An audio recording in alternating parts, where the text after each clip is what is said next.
be joined by Justin Jones of English Braids to talk about ropes. So, morning Justin. Good morning. Morning. Normally we'd be at London Boat Show this time of year, talking to customers and each other up there, so we thought we'd take advantage of not being at the boat show to try and put some content out to give some of our customers a little bit of feedback on and information on different bits, boaty wise really. Okay. And a lot of the time we've spent quite a lot of time talking about sail design and sail fabric and material types, and then the guys are going to go put these things on their boats and potentially dangle it off a stretchy, nasty piece of string. So we thought it'd be quite good to get you along to talk about how rope's made and the different types of fibres and benefits for different types of boats. So over to you really on the construction side. No, that's great. Well, thank you very much for inviting me across to talk about rope in general.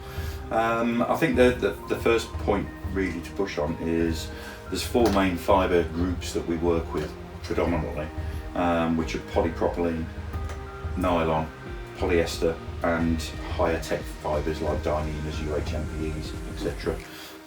So that very much mimics the sailcloth kind of thing with polyesters and without a doubt, there's a lot of and Vectrans and things like that. Yeah, there's a lot of synergy between sailcloth and rope and sailcloth because of the technical fibres that are coming in to create a better shape, higher performance, a better wind shape in the actual sail itself, less stretch in the rope for halyards, which you need in a higher performance grade sailcloth.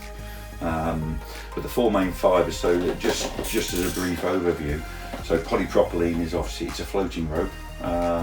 It's a cheap yarn to work with. It tends to be used for lighter weight applications. You then move to nylon, which is seen more in the mooring sort of applications. But what you tend to find with nylon is in a marine environment it actually goes hard and brittle. So if anybody's got any squeaking rope out there, but what we tend to stick with is a 12 strand again, very similar to the inner core on the braid on braid, but a 12 strand construction that then has a polyurethane coating. I think most of our customers would probably be aware of the sort of 3-strand construction and then the braided type rope, but within the braided ropes there's different types of insides and outsides on it with different quantities of plait on the outside of the rope, or 3-strand inners versus braid on braid inners. Have you got any? Yeah, I mean at English Braids we do have products on the marketplace that have 3-strand inner cores. This is predominantly designed in previous years. It was seen as a low stretch option, so it was tended to be used for halyards. But with design and constructions continually evolving, we've got a product that basically has a 12-strand core along with a 24 plait outer jacket that will do both halyards. Silver line. Similar to the silver line, so we have the braid on braid construction, which is available in either white or colour. We use quite a lot of the silver line rope, so yeah, well we've developed that with a slightly different construction in the outer jacket. So we talk about plaits. Plaits are quite important. Explain what the overbraid. So the overbraid is based on construction of the outer jacket on a rope, basically. So if we're talking about an 8 plait will have 8 strands running through it.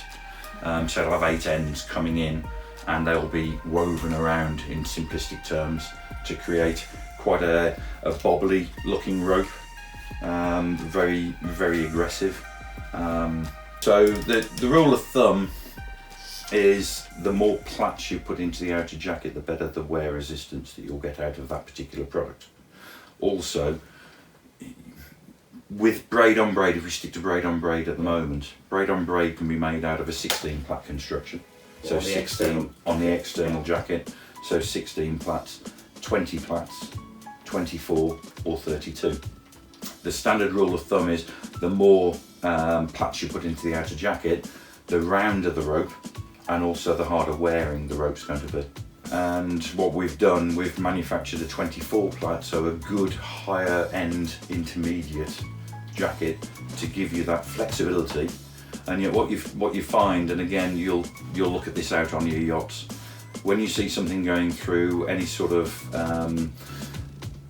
anywhere that's turning a corner, so whether it be on a slit sheath of some sort or through a turning block, the tighter that turning block radius allows the rope to actually contract So what you're getting is tension in the outer, but you've got less tension on the inner core, and that will actually create popping. Okay, so on a 16 plat, for instance, I wouldn't want to see a rope of, let's say, 14mm, 16mm used as Genoa sheets being used or being constructed in 16 plat. If it was going over a tight radius, what you could actually then find is your inner core pops, so you get a popping. Yeah. You then straighten that out and you try and smooth that out. What it'll do, it'll actually leave a natural lump in the rope itself, okay, and that will never come out. My idea is you should mouse off your lines every single winter when you put the boat into storage or what have you. Mouse out the lines, put them in a bucket of cold water and just rinse them through, Get the salt paint, get the salt out, get all the degradation, any debris in there. But you should just basically put them in a big bucket of water, swill them out, leave them in there to soak, bring them out, let them dry naturally out of direct sunlight, and your ropes will last a lot longer. So you're not going to wait till your wife goes out and chuck them in the washing machine? No.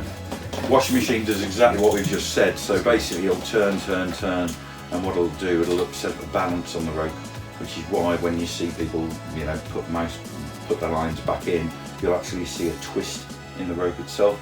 Well, that will never come out. They used to see quite often, I think, some sort of fluffy outers on reef lines. They used to be around. They're a nightmare in terms of friction around single line reefing systems. Yeah, absolutely. I mean, I've got some samples here actually. There you go. I was looking around for them. So this is spun polyester, so a matte finish, and this is traditionally what you saw. Majority of sheets were going back into the sort of, should we say, 70s, 80s style of rope. Very comfortable on the hands, not very good for wear resistance, and absorbs water like no tomorrow. It basically acts as a sponge, which is why we've gone to the standard polyesters now. So when you buy your new sheet, a lot of people will actually, you know, oh, it's a bit slippery, but what you'll find is once it's actually bedded into the its general wear, it will just create a nice amount of fluff to give you that wear resistance, but it'll be a lot harder wearing than the spun polyester of yesteryear. We used to see a lot of that spun polyester on the early single line reefing systems, Yeah. and the friction it created was horrific. Yeah, without a doubt. Whereas the more modern slippy ropes seem to work a lot better. No, without a doubt. I mean, again, going around on the 3-strand, if you take a 3-strand core, for instance, it was seen that would give you better resistance with regard to the pull factor on it, so lower stretch, elongation. But with the modern constructions of 12-strand now that we're putting into the ropes, we're actually seeing equally good performance, if not better, out of the 12-strand. But that's because we're putting it through extra processes over and above most of the competition. So we'll actually take our rope, we'll make it on the similar machines to other people, but then we take it through another process, which is heat setting and pre-stretching. So what we're changing is the fibres basically when we... How they kind of lock together. Yeah, so we've made the rope in a 12-strand construction core, which again we can show you later. We've braided that, or over braided it with the 24 plat outer jacket, which gives you an optimum of hard wearing, stroke, smooth rope, not allowing you to actually create that bobble, so it will go around corners nice and easily, but also, more importantly, is easy to handle and splice. Yeah, we've talked on some of our sailcloth supplier interviews about heat setting of sailcloths. I think some of our viewers are on point with that, but they probably didn't realise the same thing happened in the rope construction. Oh, without a doubt. I mean, you take natural fibres, so if you take nylon, for instance, circa at break load, it'll stretch up to 50% of its length. A standard polyester will go between 20 and 30 of its length. But then if you apply that heat setting and pre-stretching, you can reduce that a lot, probably more down to between 5 and 10%. So this is something that, in terms of your manufacturing, will be UK based, is a huge advantage over some of the cheaper ropes you probably see. It is like that. Yeah, no, it is a huge advantage. It's perhaps what we started on. You spend a lot of time looking at your material content, design content, and we make a really nice sail, and then you go and use a cheap stretchy piece of rope. The sail shape's not going to be as good. No, absolutely. It's going to slide down the mast. Yeah, I mean, we see it on a weekly basis. And if you take your average customer sailing around Port Harbour or Portsmouth or something like that, that just day sails against somebody who's going to go and do the Arc, for example, Yes. there's a massive difference in rope quality, surely, if you're going to be chafing the thing for 3 weeks on the trot across the Atlantic. Yeah, no, without a doubt. And again, we work with a number of sponsors almost that we test the rope out there. Currently, we've got Alex Alley going around the world single-handed in his Open 40. Or the Pixel boat. Sorry, Class 40. Yeah, the Pixel boat. And I've had regular email contact over the last 3 weeks with him, just talking about what the rope's doing, how it's performing. And glad you got some wood here, touching wood. It's going okay.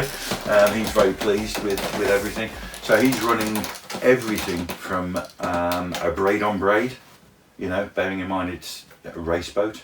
So he's running braid on braid in certain applications, and he's gone right the way through to, cruising Dyneema is running as a main sheet. He's running racing Dyneema on various applications, particularly spinnaker applications. And then we've got the more technical, where we've actually taken Dyneema core and we've put a technical jacket over the top. Take the standard rope for your typical cruiser, I would probably say it's going to be braid on braid. Yes. We offer running rigging for people, and the vast majority of the rope work we make for an average cruising boat is going to be braid on braid. We use Silverline, for example. So. I think, the braid on braid is a very good quality product for the price point. And again, it depends on what you're using your yacht for. You've got cruisers out there, and I always have this again, the joke at the London and Southampton boat shows, when people come on, oh no, I'm out and out cruising. Okay, so when you're cruising and you see a yacht on the horizon, what do you try? Oh, well, of course I try and catch it up. So they're wanting performance, and then you start talking about sailcloths, or what sailcloths are you running? And they start then talking about various sailcloths, and they're moving away from Dacron into more, higher tech fibres and lays of sailcloth. So if we're stating that we've got 3,200 kilos on the rope, you'd like to keep that well below 1,500, which would aid in that sort of stretch characteristic that you'd see. And the splice obviously is going to creep as well a bit. So. Absolutely. What you'll find is the majority of creep will come out of the construction of the rope, because obviously rope we can't keep in parallel. So as soon as you start putting a construction in there, so you're going to get elongation rather than stretch. Yes. It's basically the lay that we make in, so the 24 strands will come over a period in what we call the pitch. So if I get a braid on braid sample, so basically what you'll see there is one pitch is between the red marker, the bottom red marker on my finger there, and the bottom red marker on my finger there. And if you count those plats up, count 1, 2, 3, 4, 5, 6, 7, 8, 9, 10, 11, 12. Yeah. 12 strands going one way, 12 going the other, 24. That's a good indication of the quality of rope. If you buy a rope with a marker, you'll be able to understand the construction of that particular rope. If you're generally cruising, then a good braid on braid, and I specify a good braid on braid, make sure that it's pre-stretched and heat set. Now there are ways of identifying that. If you go into your local chandler or your sailmaker or whoever's supplying you the rope, just take a pair of scissors, ask them to cut it open. And if you cut it open, what you'll find is it should hold together. Yeah. And even when you flick it, it should hold together. So Okay. it goes, oof, then If it flares out, unfortunately I haven't got any non-heat set product here because we don't do it. I don't think we've got any, because all our ropes your stuff. So. But what you should see is the construction saying where it is. If I just exaggerate, what you'll find is a non-heat set and stretched product will actually flare out to a worse case than that. What it'll do, it'll actually take each of these ends and flare out each of these ends. So you'll basically end up with what looks like a mop head. Okay. So that's a good, quick and easy indicator. You're not going to use too much line. It's been really good of you to come in today and have a chat with us, and I've definitely learned something. I'm pretty sure the guys listening would have learned something new. So we're going to go out in the loft in a minute and have a go at some spicing. Okay. Yeah. So thanks again. It's really great for you to come down and have a chat with us. No problem. Thank you very much for the invite. My pleasure.